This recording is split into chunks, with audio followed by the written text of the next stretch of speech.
رب العالمین الصلاة والسلام علی سید الانبیاء والمرسلین خاتم النبیین شفیع المسلمین رحمت للعالمین بالقاسم محمد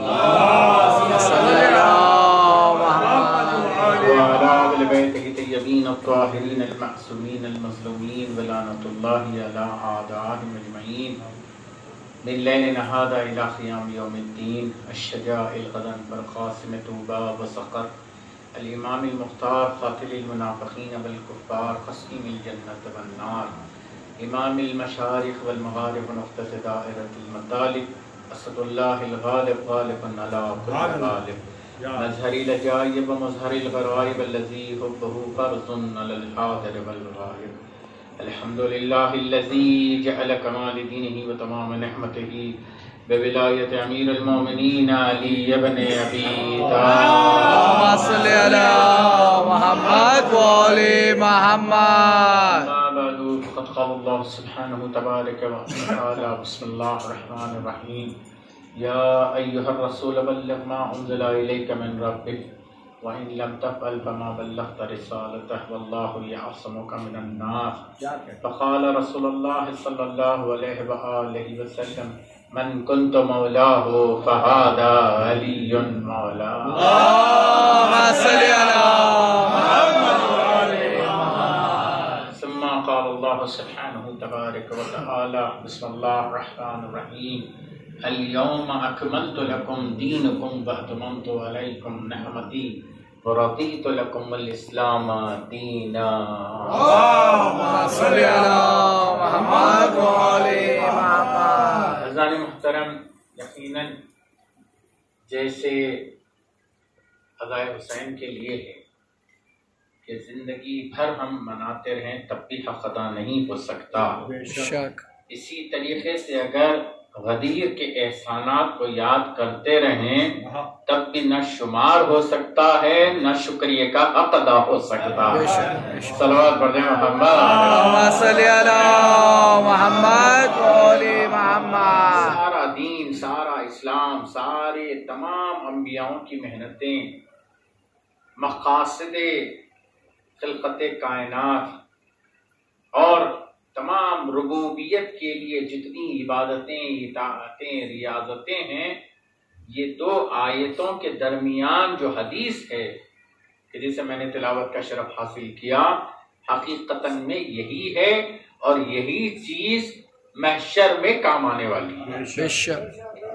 پہلی آیت جس کی تلاوت کا شرف حاصل کیا میں نے کہ اے نبی یہ نہیں پہنچایا تو گویا کچھ نہیں پہنچایا. صلوات پڑھیں محمد. اللهم صل على محمد وعلى محمد. پہلے یہ دیکھنا چاہیے کہ اس نبی کو اس دنیا میں بظاہر بھیجنے کے لیے خدا نے کتنا اہتمام کیا.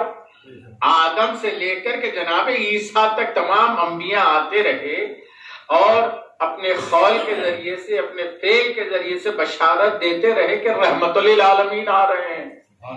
اور وہی رحمت للعالمین سے خدا یوں کہہ رہا ہے کہ اگر یہ نہیں پہنچایا تو کچھ نہیں پہنچایا. تو اب اس پیغام غدیر کو سمجھنا چاہیے کہ کتنا اہم ہے. تبھی تو آپ کے اور میرے پانچویں امام محمد اللهم صل على محمد وعلى محمد. انسان کے دین کو پہچاننے کے لیے نماز، روزہ، حج، زکوٰۃ یہ ساری چیزیں ہیں، لیکن پانچویں ہیں ہماری ولایت. اگر یہ نہیں ہے تو یہ چاروں چیزیں لے کر انسان جہنم میں چلا جائے. تو وہی بات نہیں دیکھی گئی کہ آپ نے نماز پہنچائی، آپ نے روزہ پہنچایا، آپ نے ساری جتنے احکامات پہنچائی، سب ٹھیک ہے، لیکن اگر یہ نہیں پہنچایا تو گویا کچھ نہیں پہنچایا. تو یہی قول کی تصدیق آپ کے ہمارے پانچویں امام نے کہا. اور بات سامنے آ گئی. ایک شخص آگے بڑھ کر کے کہنے لگا کہ یا رسول اللہ ہم نے یہ کیا، یہ کیا، یہ کیا، یہ سب آپ کے کہنے پہ کیا، کیونکہ ہم نے آپ کو رسول مانا اس لیے آپ کے کہنے پہ کہا. تو یہ بتائیے کہ یہ جو اب آپ نے حکم دیا ہے جو ہم پر مسلط کر رہے ہیں کہ اپنے بھائی کو، اس کے سیدھے سیدھے الفاظ یہ ہیں کہ ہم پر مسلط کر رہے ہیں اپنے بھائی کو، تو یہ حکم آپ کی طرف سے ہے یا اللہ کی طرف سے ہے؟ تو یہ جملہ ہی بتا رہا ہے کہ اس نے پہلے تو نبی کو مانا ہی نہیں. صلوات پڑھیں محمد. اللهم صل على محمد وعلى محمد. ایمان تو بات کی بات ہے، اس نے پہلے نبی کو مانا ہی نہیں، اشہد ان محمد رسول اللہ کہہ رہا ہے مگر مانا نہیں ہے۔ کیوں؟ اسی لیے کہ خود خداوند عالم کہہ رہا ہے کہ میرا حبیب بغیر وحی کے کلام نہیں کرتا، اس کے فعل پہ پابندی، اس کے قول پہ پابندی ہے، حکم الہی مشیت الہی کے پہرے بیٹھے ہوئے، تو پیغمبر اپنی طرف سے تو کچھ کہتے ہی نہیں ہے، اور جب حکم خدا کے مطابق جب پہنچایا ہے تو پھر مان لینا چاہیے تھا، لیکن بغض علی عذاب تک لے کر گیا۔ صلوات محمد، یہ دنیا ہی میں ظاہر ہو گیا کہ بغض علی عذاب تک پہنچائے گا، آخرت میں جہنم میں پہنچا دے گا۔ تو یہی کہہ دیا کہ اگر حکم خدا ہے تو اس طرح ظاہر ہو کہ عذاب نازل ہو مجھ پر، تو سائلہ بے عذاب واقع، اس آیت کی تفسیر بھی اگر ملتی ہے تو میدان غدیر ہی میں ملتی ہے کہ ایسا بدبخت سائل ہے جو اپنے لیے عذاب مانگ لیا، اور جب اللہ نے چاہا کہ جو مانگا ہے تو اسے دینا ہی ضروری ہے۔ صلوات صلی اللہ محمد وعلی محمد۔ یہاں پر عظیم مرتبت ہے عزیزان گرامی، دیکھیں آپ کے کعبے کے دشمن کے لیے بھی آسمان سے پتھر آیا، اور مولود کعبہ کے لیے بھی آسمان سے پتھر ہی آیا ہے۔ تو حق ہے کہ جہاں احترام کعبہ ہے تو اس کعبے کی عظمت بھی اگر کوئی باقی رکھا ہے تو آپ اور میرا مولا امیر المومنین علی اللہم صلی علی محمد وعلی محمد۔ اور اس کے بعد جب دین کامل ہونے کی آیت آئی تو پیغمبر فرط مسرت سے مسکرا کر کہہ رہے تھے کہ آج میری محنتیں کامیاب ہو گئی۔ بار بار یہی کجاؤں کے منبر سے اترتے ہوئے ایک ایک جملہ یہی کہتے جا رہے تھے پیغمبر کے، سلموا تسلیما سلموا تسلیما سلموا تسلیما، یہ کہتے ہوئے اتر گئے آج میری محنتیں کامیاب ہو گئی ہیں۔ کیوں؟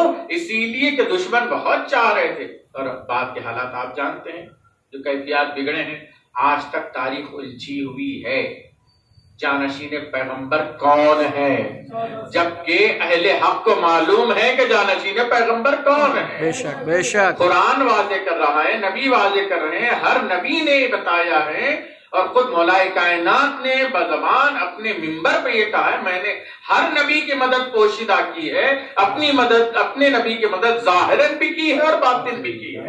یہ ساری چیزیں بتانے کے باوجود بھی اگر کوئی نہیں مانتا ہے تو پھر وہ قرآن کی ہمیں آیت سمجھ میں آتی ہے، ختم اللہ علی قلوبہم وعلی سمعہم وعلی ابصارہم، یہی وہ لوگ ہیں جن کے قلوب پر مہر لگا دی گئی ہے۔ یہ سماعت رکھتے ہیں مگر بہرے ہیں، یہ آنکھیں رکھتے ہیں مگر اندھے ہیں، یہ زبان رکھتے ہیں مگر گونگے ہیں۔ صلوات علی محمد صلی اللہ محمد وعلی محمد۔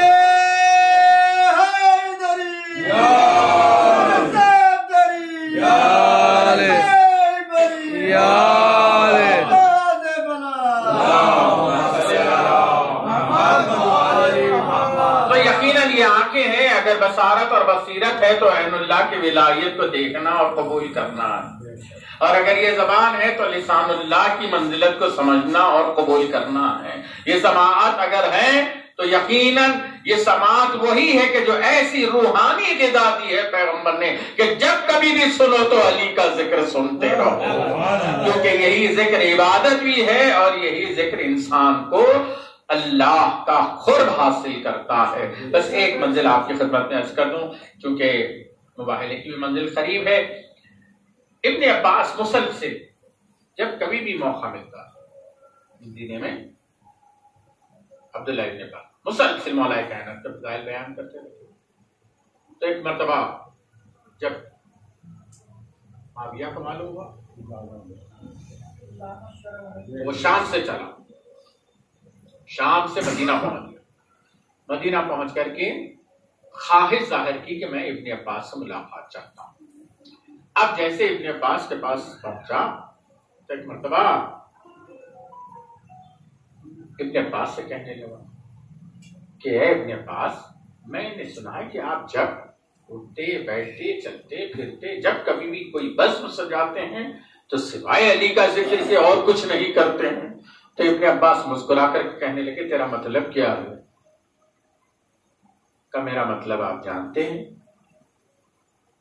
تو ابن عباس نے پلٹ کر کے جملہ کہا تیرا مطلب یہ ہے کہ میں قرآن پڑھنا چھوڑ دوں؟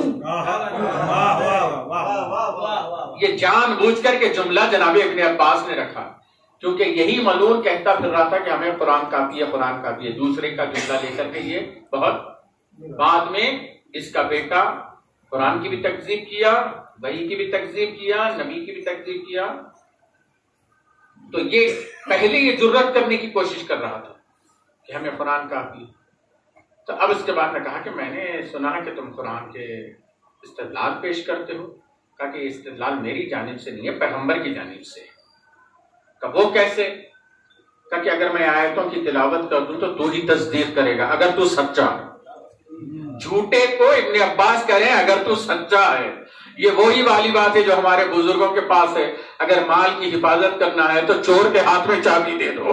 صلوات پڑھے محمد صلی علی محمد و علی محمد. اس کی گرہ باندھ دی کہ تو کہنا چاہتا ہے نا کہ قرآن قرآن قرآن، ٹھیک ہے میں قرآن ہی پڑھتا ہوں. تو ایک مرتبہ جناب ابن الناس نے فوراً آیت کی تلاوت کی.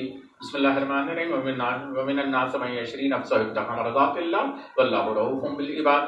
اس کا استدلال پیش کر تو فوراً کہنے لگے ہاں جانتا ہوں یہ آیت اس وقت نازل ہوئی کہ جب نبی نے علی کو بستر پر سلایا تھا. تو پلٹ کر کے جناب ابن عباس نے کہا کہ دیکھ تو ہی پیش کر رہا ہے علی کی منزلت کو. اس کے بعد کہا کہ اچھا چھوڑ دیجئے اس بات کو، صداقت کا اعلان کریے، اللہ کو صادق انسان بہت پسند ہے. تو فوراً ابن عباس نے ایک مرتبہ پھر آیت کی تلاوت کری کہ بسم اللہ الرحمن الرحیم یا ایھا الذین آمنوا اتقوا اللہ کونوا مع الصادقین. تو ایک مرتبہ پھر پلٹ کر کے اس کی طرف دیکھ کر کے کہا استدلال پیش کر اس کا کیا ہے. کہا کہ ہاں جانتا ہوں جب نبی آنے والا مباہلہ، نبی جب پنجتن کو لے کر کے سر فیصلے اپنے علی کو نفس کہہ کر کے ظاہر کر رہے تھے تو یہ آیت اس وقت نازل ہوئی تھی کہ صادقین کے ساتھ ہو جاؤ، کیونکہ جو صادقین کے ساتھ نہیں ہوگا وہ خسارے میں آ جائے گا. ابن عباس نے مسکرا کر کہا تو ہی استدلال پیش کر رہا ہے علی کی فضیلت. صلوات پڑھ دے محمد صلی علی محمد و علی محمد. تو ایک مرتبہ اس نے کہا کہ ٹھیک ہے یہ ساری چیزیں رہنے تو عذاب کا ذکر کرو، خدا عذاب نازل کرنے والا ہے، بچنا چاہیے انسان کو. تو ایک مرتبہ یہی آیت کی تلاوت کی سائلہ سائلن بعذاب واقع. بس جیسے ہی آیت کی طرف تو خود کہنے لگا کہ ہاں میں نے دیکھا ہے کہ میدان غدیر میں علی کی ولایت کے انکار کرنے والے حارث پر عذاب نازل ہوا چونکہ اس نے خود مانگا تھا. صلوات علی محمد صلی علی محمد. تو اسی طرح بہت ساری آیتوں کی جناب ابن عباس تلاوت کرتے جا رہے ہیں اور وہ مکمل مولا کے فضائل یہی ہے علی کہ چاہنے والے نہیں، دشمن بھی اپنی زبان سے علی علی کہے بغیر رہ ہی نہیں سکتا. سلام علیہ محمد صلی علی محمد. کیوں؟ اسی لیے کہ تاریخ میں سنہرے لفظوں سے لکھا گیا ہے لولا علی لما، اگر علی نہ ہوتے تو میں ہلاک ہو جاتا. ہے کہ نہیں یہ بتائیے. تو دشمن بھی علی کی تعریف کیے بغیر نہیں رہتا. ہم تو مومن ہیں، ہمارا دل بھی شاد ہے علی کے ذکر سے، ہمارا قلب بھی منور ہے علی کی محبت سے، اور ہمارے لیے تو یہ بہانے ہوتے ہیں کہ محفل جہاں جہاں جم جائے وہاں علی کا ذکر کرے، ورنہ تنہائی میں بھی ہو تو علی کا ذکر، محفل میں بھی ہو تو علی کا ذکر، خبر میں بھی ہو تو علی کا ذکر، پل صراط پر بھی ہو تو علی کا ذکر. پھر وہ منظر کیا ہوگا کہ جب ساقی کوثر خود اپنے ہاتھ سے جام کوثر ہمیں سیراب کرتا.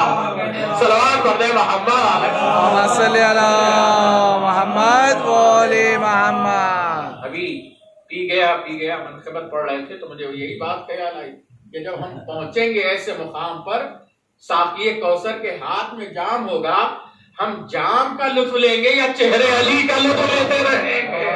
تو پتا چلا کہ دونوں ہی چیزیں ہیں کہ ید اللہ کے ہاتھ سے مل رہا ہے، وجہ اللہ عطا کر رہا ہے.